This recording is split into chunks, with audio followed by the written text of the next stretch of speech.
धृति को खाता देख आखिरकार उसे अब सुकून मिल रहा था। अगर वो वापस अपनी फैक्ट्री की फाइल नहीं लेता तो धृति बिना खाए रह जाती है। ये सोचने भर से उसकी आंखों में गुस्सा उतर चुका था। उसे पता नहीं था कि ये कौन से इमोशंस हैं जो उसे बार बार धृति की तरफ खींच रहे हैं, लेकिन जो भी हो उसे सुकून महसूस होता था धृति के पास। She is the peace for whom he waited till now। Akshraj ने चुप्पी तोते हुए कहा, हम जाते हैं। जिसके जवाब में बस धृति ने अपनी पलकें झपका कर सर हिला दिया। उसकी वो ब्राउन आइज और उसके ऊपर वो बड़ी बड़ी पलकें, अक्षराज ही देखते ही 2 पल के लिए फ्रीज हो गया और उसके होठों के कोने मुड़ गए। वो अपनी ड्रॉर की तरफ गया और फाइल ले कमरे से निकल गया। वही धृति जो अब तक अपनी सांसें रोककर बैठी थी, ये देखते ही उसने अपनी सांसें वापस से ली और कहा, ये सब इतना अजीब क्यों था? उफ धृति, कंट्रोल योरसेल्फ। अक्षराज की तपस्या वो अभी भी अपने ऊपर महसूस कर सकती थी। वो कभी कहती नहीं पर अक्षराज की हर एक चीज़ उसे बहुत अफेक्ट करती है। और ऊपर से आज अक्षराज इतना हसीन लग रहा था कि सुबह से उसकी नज़र ही उसके ऊपर से नहीं हट रही थी। और वो हटाए भी क्यों न, आखिर पति था उसका, ये हक था उसका। उसने अपनी प्लेट्स को देखा जो अब खाली हो चुका था। उसने प्लेट्स ली और कमरे से निकल गई। रात 11 बजे सब लोग अपना डिनर खत्म कर अपने अपने कमरे में आ चुके थे सिवाय धृति के, क्योंकि अक्षराज आज भी लेट था। उसने एक नज़र टाइम देखा और कहा, ये तो अभी नहीं आएंगे, तब तक हम कल के लिए कपड़े रेडी कर लेते हैं, सुबह जल्दी निकलना है। इतना कह वो अपने कमरे में चली गई। अभी वो अपने कपड़ों को निकल ही रही थी कि उसकी नज़र अक्षराज के दिए एंकलेट्स पर गई। ये देखते ही धृति के हाथ अपने आप ही उसकी तरफ बढ़ गए। उसने एंकलेट को अपने हाथों में लिया और उसे गौर से देखने लगी। ये सच है कि बहुत ही प्यारा था। उसने आज तक ऐसी डिज़ाइन का एंकलेट नहीं देखा था। क्या कल हम इसे पहन ले? धृति ने खुद से कहा। उसने एक बार भी इसे नहीं पहना। ये सोचते हुए उसके चेहरे पर चमक आ गई। उसने जल्दी से एंकलेट को साइड करते हुए कहा, हम कल इसे ही पहनेंगे। ऐसे ही कुछ और वक्त बीत गया अब और कमरे का गेट धीरे से खुला। गेट खुलने की आवाज़ सुनते ही धृति की नज़र उस तरफ चली गई जहां से अक्षराज अंदर आ रहा था। और जैसे ही दोनों की नज़र एक दूसरे से मिली, दोनों ही अपनी अपनी जगह रुक गई। आप आ गए, हम खाना निकाल देते हैं, धृति ने जल्दी से कहा। अक्षराज ने अपने सर हाँ में हिलाया और वॉशरूम की तरफ बढ़ गया। वॉशरूम के अंदर आते ही उसने जल्दी से अपना हाथ आगे बढ़ाया और सिंक के सामने उसे धोने लगा। और अगले ही पल लाल खून उसके हाथों से बहने लगा। नहीं, ये उसका खून नहीं था। उसने अपने हाथों को अच्छे से धोया और खुद की रिफ्लेक्शन को सामने लगे मिरर में देखा और एक गहरी सांस ली। अच्छा हुआ धृति ने ये नहीं देखा, वरना वो उसे क्या बताता। कुछ ही पलों में दोनों ने साथ मिलकर डिनर भी कर लिया था और दोनों ही अपनी अपनी जगह सोने को चले गए। धृति ने एक नज़र अक्षराज को देखा जो वैसे ही अपनी पोजीशन बार बार बदल रहा था। उससे अब और रहा नहीं गया। वो बिस्तर से उठ अक्षराज की तरफ चली गई। अक्षराज ने जैसे ही अपने पास किसी को महसूस किया, उसने अपनी आंख को खोला और सामने देखा जहां धृति अपने दोनों हाथों को एक दूसरे में फंसाए खड़ी थी। आप बिस्तर पर सो जाइए, हम यहाँ सो लेंगे, धृति ने एक ही सांस में कह दिया। उसकी ये बात सुन अक्षराज ने उसे अपनी आईब्रो सिकुड़ते हुए देखा और कहा, नहीं हम ठीक हैं, तुम भी जाकर सो जाओ धृति। वो उसे यहाँ सोना भी कैसे दे सकता था, और ये बात वो सोच भी कैसे सकती थी। नहीं, आपको दिक्कत हो रही है, हम सो जाएंगे अच्छे से यहाँ, धृति ने अपनी आंखें उठाते हुए कहा। अक्षराज ने 2 पल उसे देखा और कहा, धृति हम ठीक हैं, हमको कोई दिक्कत नहीं है, तुम भी सो जाओ, अब हमको भी नींद आ रही है। धृति को अब और कुछ कहने में बन नहीं रह रहा था।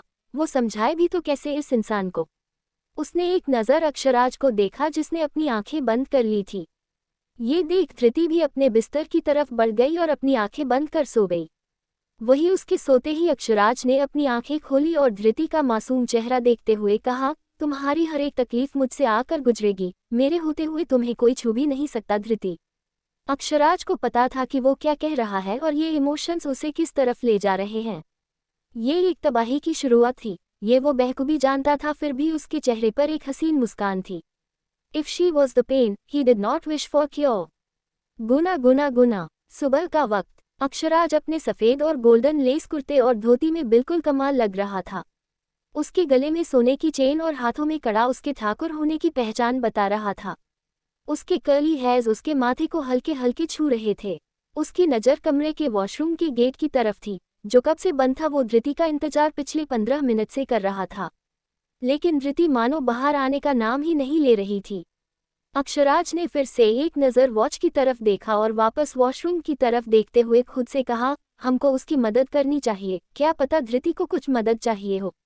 ये सोचते ही अक्षराज के आंखों के सामने वो पल आ गया जब उसने धृति के ब्लाउज के हुक लगाए थे। ये सोचने भर से उसे अपने दोनों गाल जलते हुए महसूस होने लगे। अक्षराज ने अपना ख्यालों को झटकते वॉशरूम के गेट के पास आया और नॉक करते हुए बोला, धृति। उद्धरण चिन्ह, हाँ बस आ रहे हैं। धृति ने एक नज़र खुद को देखा जो बहुत ही सुंदर लग रही थी, इस रेड एंड गोल्डन साड़ी में है। वो जल्दी से दरवाजे की तरफ बढ़ी और दरवाजे को खोला, लेकिन तभी उसकी चीख निकल गई। क्योंकि अक्षराज ने थोड़ी देर पहले दरवाजे पर खड़ा था, वो उसके ऐसे दरवाजे खोलने की वजह से वो लगभग गिरने को हो चुका था। लेकिन अभी वो दोनों जमीन को छू पाते कि अक्षराज ने एक हाथ से दीवार पकड़ ली और दूसरे हाथ से धृति की कमर को। उसके हाथ धृति की कमर पर रखे थे, साड़ी की वजह से धृति की कमर शो हो रही थी। वो अपनी ठंडी बॉडी पर अक्षराज के गर्म हाथों को महसूस कर सकती थी। सांसों को सांसों में ढलने दो जरा, धीमी सी धड़कन को बढ़ने दो जरा, लम्हों की गुजारिश है, ये पास आ जाए। दोनों एक दूसरे की आंखों में डूबे हुए थे कि तभी उनके कमरे का गेट एक झटके से खुलता है। अक्षराज ने जैसा ही ये महसूस किया, उसने जल्दी से धृति को खड़ा किया और दरवाजे की तरफ देखा, जहां एक लड़की खड़ी थी। उसकी उम्र लगभग 25-26 साल होगी। वो अपनी बड़ी बड़ी आंखों से अक्षराज और धृति को एकटक देख जा रही थी। वही धृति ने जल्दी से खुद को ठीक किया और अपनी साड़ी के पल्लू को भी, जो कि उसके कंधे से लगभग फिसल ही रहे। उसने अभी तक ध्यान नहीं दिया था कि गेट पर कौन है, इसलिए वो अक्षराज के पीछे छुपकर अपनी साड़ी ठीक कर रही थी। लेकिन अक्षराज और उसकी आंखें मानो आग उगल रही थी, क्योंकि उसे बिल्कुल भी पसंद नहीं था किसी का इस तरह उसके कमरे में आना। उसने गुस्से से घूरते हुए कहा, तुम्हें यहाँ आने की इजाज़त किसने दी? उस लड़की ने एक नज़र धृति को ऊपर से नीचे देखा और कहना शुरू किया, वो अक्षराज, बड़े ठाकुर। अक्षराज ने गुस्से से घूरते हुए कहा, क्या? उस लड़की ने नासमझी से कहा, अक्षराज नहीं है हम तुम्हारे लिए, बड़े ठाकुर कहो। अक्षराज ने अपने गुस्से को कंट्रोल करते हुए कहा। वो लड़की चुपचाप उसे देखने लगी। वही धृति ने ये सुनते ही कभी अक्षराज को देखा तो कभी उस लड़की को। उसे वो दिन याद आ गया जब अक्षराज ने उसे अक्ष कहकर बुलाने को कहा था, और आज वो उस लड़की को अक्षराज कहकर बुलाने तक नहीं दे रहा। आखिर कौन है ये लड़की? उस लड़की ने अपने हाथों की मुट्ठी कशी और धृति की तरफ देखते हुए कहा, हम ये देने आए थे, बड़े ठाकुर। ये कहते हुए उसने चांदी का कलश आगे कर दिया। अक्षराज ने कुछ नहीं कहा और ये देखते ही धृति ने उस लड़की की तरफ देखा और कलश लेने को आगे बढ़ गई। दादी ने तुम्हें ये पूजा में ले जाने को कहा है, ये कहते हुए उसने धृति को ऊपर से नीचे देखा और कमरे से निकल गई। वो कितनी रूड थी ये कोई भी बता सकता था। उसके जाते ही अक्षराज ने अपनी आंख बंद कर ली और मानो अपना गुस्सा कंट्रोल करने की कोशिश कर रहा हो। अगर यहाँ धृति नहीं होती तो वो पक्का इस लड़की को अच्छे से सबक सिखाता, पर धृति के रहते वो कुछ नहीं कह पाया। पता नहीं क्यों उसे ऐसा लग रहा था कि उसके गुस्से को देख धृति डर जाएगी। धृति ने एक नज़र अक्षराज को देखा जो अपनी आंखें बंद किए खड़ा था। उसने अक्षराज को देखते हुए कहा, आप ठीक है? आपको चोट तो नहीं आई? सॉरी, हमको पता नहीं था आप ऐसे बाहर होगे। ये कहते कहते उसने जल्दी से अपनी नज़र नीचे कर ली। वही धृति की सॉफ्ट वॉइस सुनते ही अक्षराज के मसल्स रिलैक्स हो गए और उसने धीरे से अपनी आंखें खोली जो अब लाल नहीं थी। उसने एक नज़र धृति को देखा जो अपना सिर नीचे किए थी। क्या थी ये लड़की? एक पल में उसने उसका सारा गुस्सा खत्म कर दिया। कहीं इसे कोई काला जादू तो नहीं आता? शट अप अक्षराज, तुम ऐसे अपनी बीवी के बारे में सोच भी कैसे सकते हो? अक्षराज ने खुद को मन ही मन डांटते हुए कहा। हम ठीक कैसे हो सकते हैं जब हमारे सामने तुम ऐसे रहोगी धृति? ये सोचते हुए अक्षराज की नज़रें धृति जो ऊपर से नीचे घूरे जा रही थी। नहाने की वजह से उसके दोनों गाल लाल हो चुके थे और पानी की कुछ बूंदें अभी भी उसके बालों से होते हुए उसकी गर्दन पर फिसल रहे थे, जो कि अक्षराज के लिए बिल्कुल अच्छे नहीं थे। अक्षराज की आंखें वो एक बूंद पर बिल्कुल थम चुकी थी जो धृति की गर्दन से फिसल लगभग उसके ब्लाउज के अंदर जाने ही वाला था, कि तभी धृति ने अक्षराज के हाथों को अपने हाथ में लेते हुए कहा, आप ठीक हैं? आहा, कंट्रोल अक्षराज, ये क्या हम देख रहे? उफ उफ, अक्षराज ने अपनी आंखें खोली फ्रस्ट्रेशन से बंद करते हुए खुद से कहा।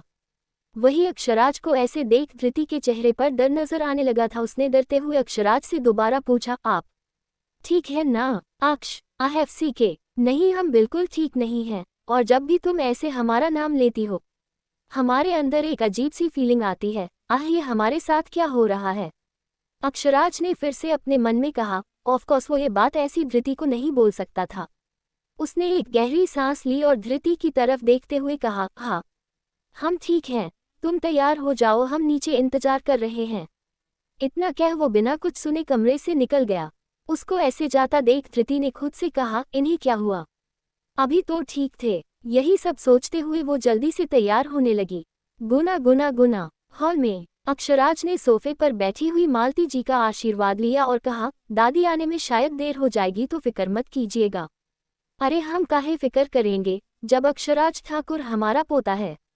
और एक बात बताएं, हम तो जानबूझकर तुमको और बहरिया को अकेले दूर भेज रहे हैं। मियाँ बीवी को नई नई शादी में वक्त बिताना चाहिए, तभी तो हम पर दादी बनेंगी जल्दी से। ये बात कहते कहते मालती जी ने अपनी आवाज़ धीमी कर ली थी, लेकिन फिर भी वहाँ खड़े सभी लोग अच्छे से सुन सकते थे। दादी, अक्षराज ने अपनी आंखें छोटी करते हुए कहा।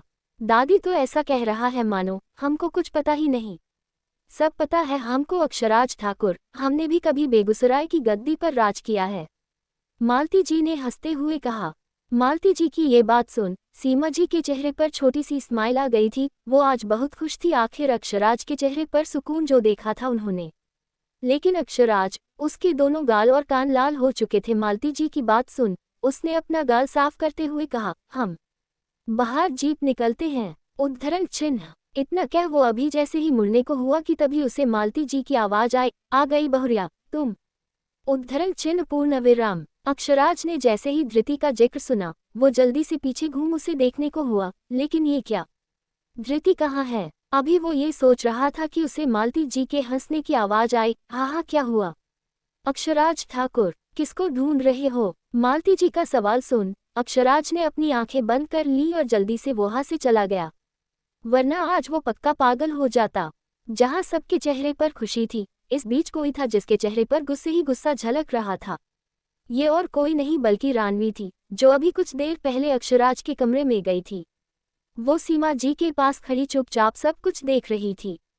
उसने अपने दोनों हाथों को मुट्ठी को कस लिया था, मानो वो खुद को कंट्रोल करने की कोशिश कर रही हो। वो सीमा जी की तरफ मुड़ी और कहा, चाची हम अपने कमरे में जाते हैं, हमको थकान है थोड़ा। उद्धरण चिन्ह डॉट। सीमा जी ने ये सुन बस अपना सिर हिला दिया और उसे जाने का इशारा किया। उसके जाते ही धृति अपने रूम से निकल हॉल की तरफ बढ़ गई। वो नीचे आए और सबसे पहले दादी और फिर सीमा जी के पैरों को छूकर आशीर्वाद लिया और अपनी नज़र इधर उधर घुमाने लगी मानो किसी को ढूंढ रही हो। बाहर है तेरा पति, अब जा और अच्छे से आना घर, मालती जी ने हंसते हुए कहा। धृति ने बस अपना सिर हिला दिया और बाहर की तरफ जाने लगी, क्योंकि वो और यहाँ रुकेगी तो पक्का दादी फिर से उसे टमाटर बुलाएगी। और उसकी उम्मीद के मुताबिक अक्षराज अपनी थार के सामने फ्रंट दूर से लग खड़ा था, या फिर ये कहे कि उसका ही इंतजार कर रहा था। ये देख धृति के चेहरे पर अपने आप ही छोटी सी मुस्कान आ गई और वो अक्षराज की तरफ बढ़ गई। वही अक्षराज ने जैसे ही पायल की छन छन की आवाज को गौर से सुना, उसकी नज़र धृति की तरफ चली गई और वो अपने सांसें रोके वही जम गया। The beauty of her will become the reason of his death one day। पायल की छन छन की आवाज ठाकुर हवेली के आसपास गूंज रही थी। वो इतनी प्यारी थी कि अक्षराज इसे जिंदगी भर सुन सकता था। उसकी नज़र धृति के चेहरे से होती हुई उसकी नेवल और फिर उसके पैरों पर आकार रुक गई। हर बढ़ते कदम के साथ उसकी पायल की हल्की हल्की झलक अक्षराज देख सकता था। ये पायल वही है जो उसने उसको दी थी। पता नहीं क्यों, लेकिन ये देखते ही अक्षराज के दिल में एक अजीब सी खुशी आ चुकी थी। वो इतना खुश था कि उसे एहसास ही नहीं हुआ कि कब धृति उसकी आंखों के सामने आकर खड़ी हो गई, और वो अब भी उसे एकटक देख जा रहा था।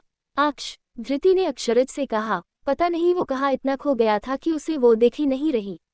हाँ, अक्षराज जो लगभग एक सपने में दब चुका था, धृति के बुलाने से एक बार फिर अपने होश में आया। अभी धृति कुछ कहती कि अक्षराज ने सामने का दरवाज़ा ओपन करते हुए कहा, चलो वक्त बहुत कम है, हम लोगों को जल्दी पहुंचना पड़ेगा। हाँ, ये बात तो वो भी कह रही थी, क्योंकि अपने सपनों में तो अक्षराज खुद ही खोया था। धृति ने अपने मन में सोचा लेकिन कुछ कहा नहीं। अक्षराज भी दूसरी तरफ आकर बैठ गया और कार स्टार्ट कर दोनों ही कुल देवी के मंदिर की तरफ चल पड़े। क्या ये सफ़र इतना रूखा सूखा होने वाला था? बिल्कुल भी नहीं, जारी है। कल आएगा मोस्ट टेम्पटिंग चैप्टर। कल का चैप्टर बहुत अच्छा होगा गाइस ग्रिन।